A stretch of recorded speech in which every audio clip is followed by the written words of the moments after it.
Well, that was an odd, fun, interesting, often unexpected week of football and fantasy football, thus also.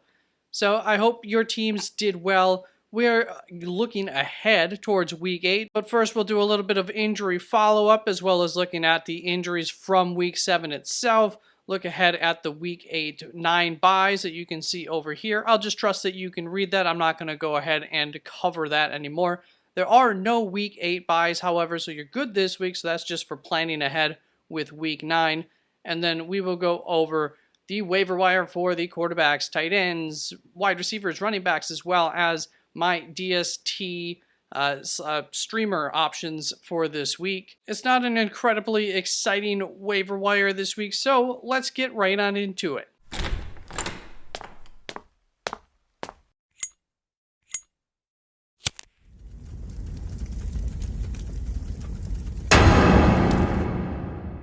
All right, so first we'll follow up on some injuries. Kyron Williams put on IR, so the soonest that he can come back will be week 12. The soonest for Pat Fryermuth for Devon Chan is week 11. Justin Jefferson and James Conner, week 10, question mark, because there are some concerns that those might be injuries for these guys that will take a little bit longer. And then Khalil Herbert also coming back from IR in a few weeks, week 10. And Deebo Samuel with that shoulder issue.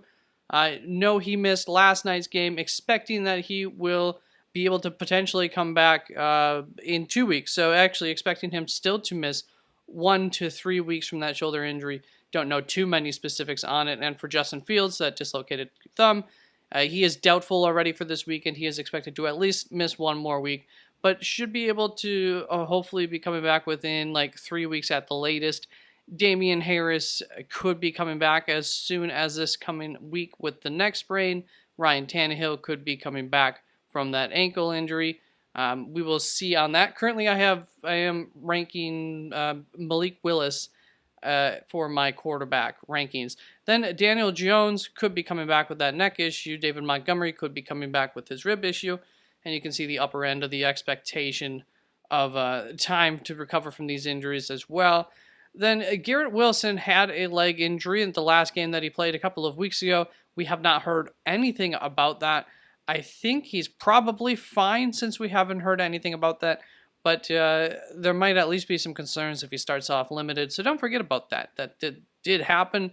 And yeah, just something to keep in mind. Zay Jones is day-to-day. He has been since last week, but that was a Thursday game. So he'll probably be coming back. Miles Sanders with that shoulder injury.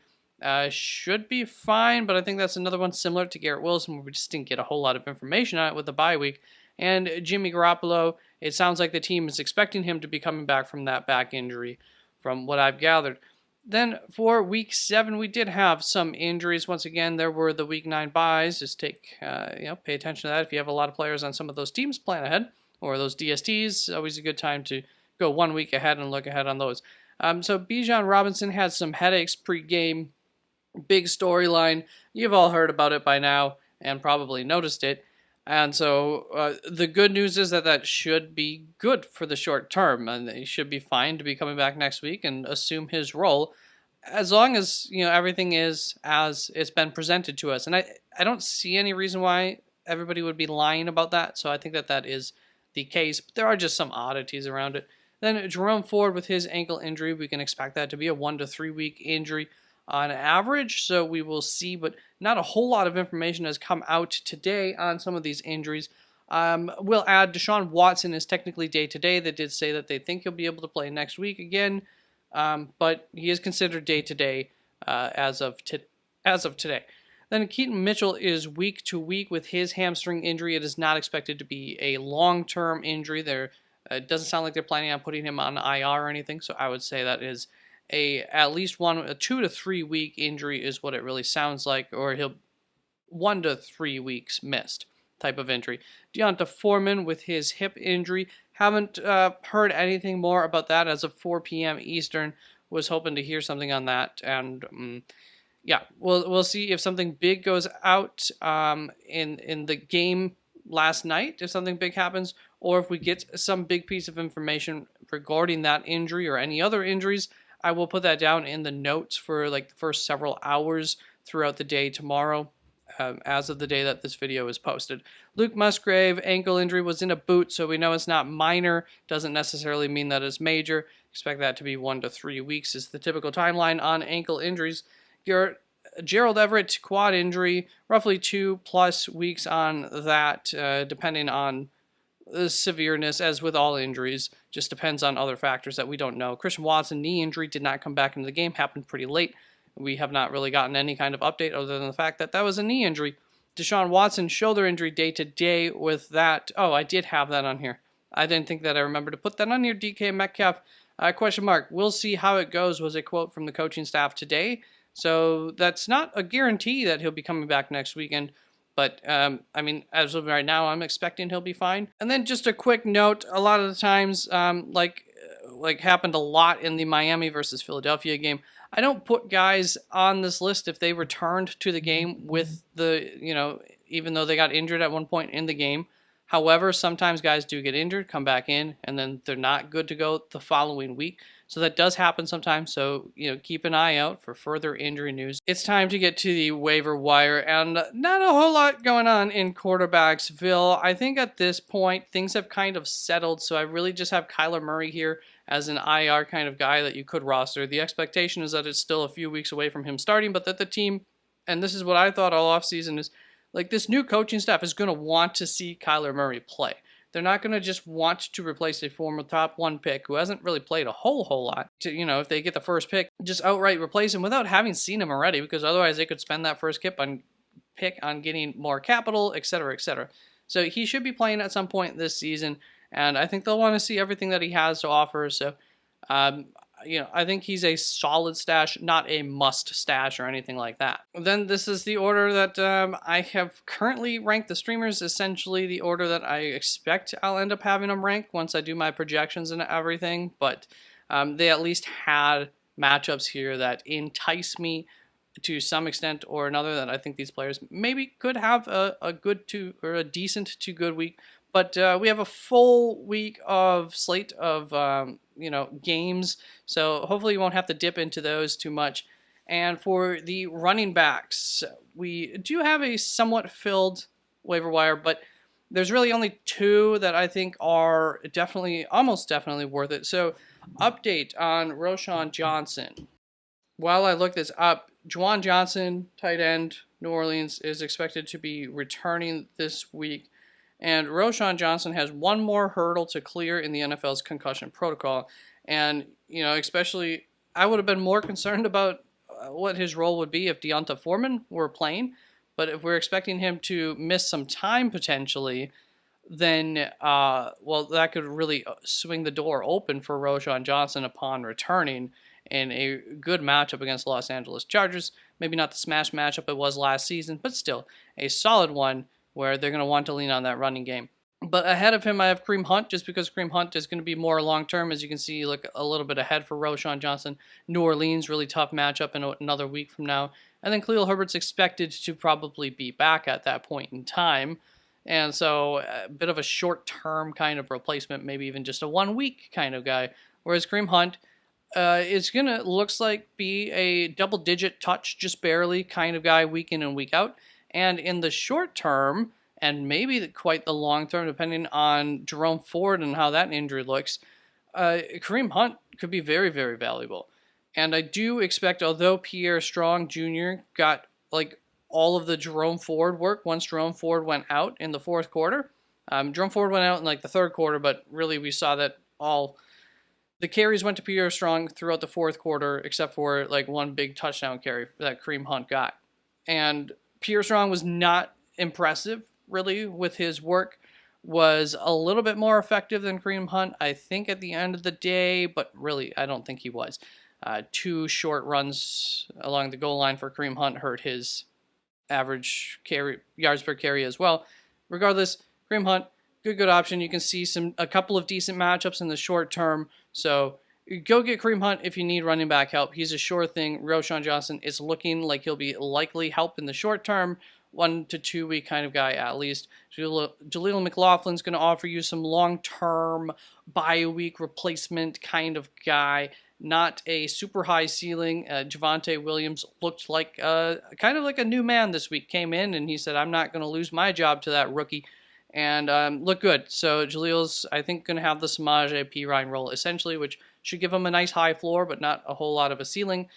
I think he does get a little bit of a ceiling, though, because he does add a little bit of pop that Samaje Perine just did not quite have. Not a great matchup, however, here next week. Deonta Foreman, if he were to be fine and he's playing, as you could see based on last week's performance, would be a good guy to have, and I do think that he would probably run ahead of Roschon Johnson with all the time that Roschon Johnson, a rookie, has missed as of late. Then you got Chuba Hubbard. He's going to be in that Jaleel McLaughlin territory. You might like him more than Jaleel McLaughlin. That's fine. These guys are all very, very close.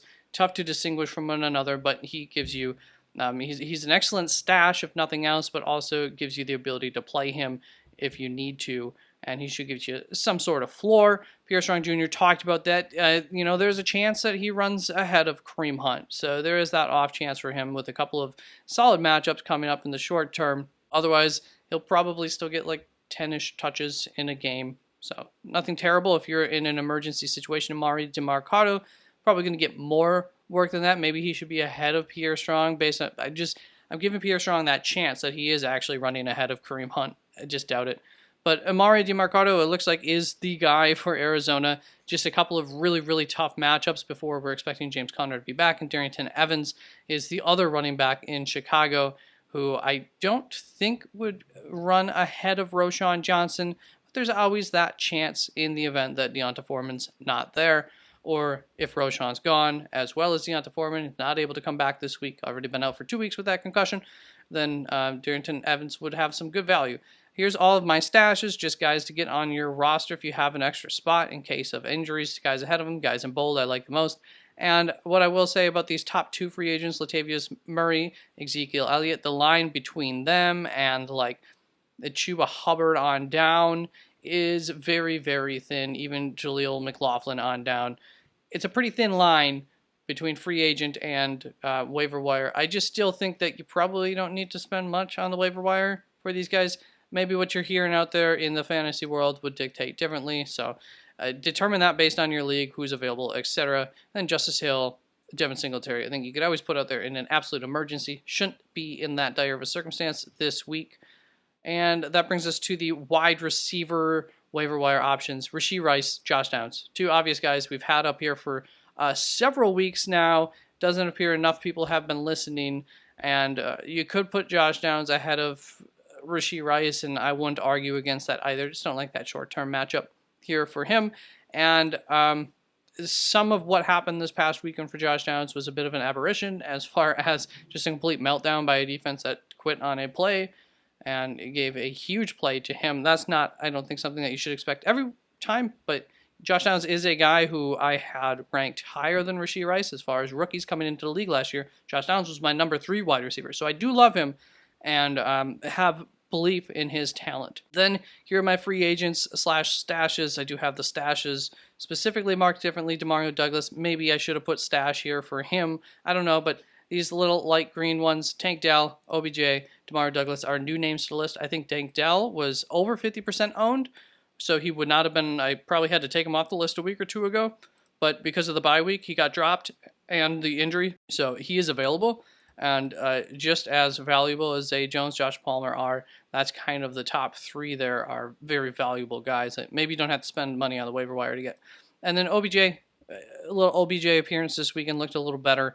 That whole offense looked a little better. Maybe he'll have some value going down the end of the road. And Demario Douglas, like I said, a bit of a stash there for New England, but he might be more valuable than Kendrick Bourne pretty quickly. It's possible. So there's a very high-end stash name to grab. And that brings us to the tight ends. And I do have not really a streaming week necessarily, but guys that you could get on your roster, maybe replace somebody else you're not happy with. And 2 of them are stashes. Dalton Kincaid, I think, is the highest end stash. Said it all along. If they end up finding out how to utilize him correctly in this offense, and he becomes essentially their number 2 wide receiver, that could be deadly, or kind of tied with James Cook as their number 2 receiver. It could be a deadly thing. So we saw that kind of happen this past weekend. We'll see if that continues, but the upside is obviously there in that offense for Dalton Kincaid. And Michael Mayer, can't quite say all the same accolades as I could for Dalton Kincaid, but we have seen it a little bit over the past few weeks that he is more of a focal point of this offense than he was for the first 4 weeks of the season. And right in the middle there, Jake Ferguson, you can't go wrong with him.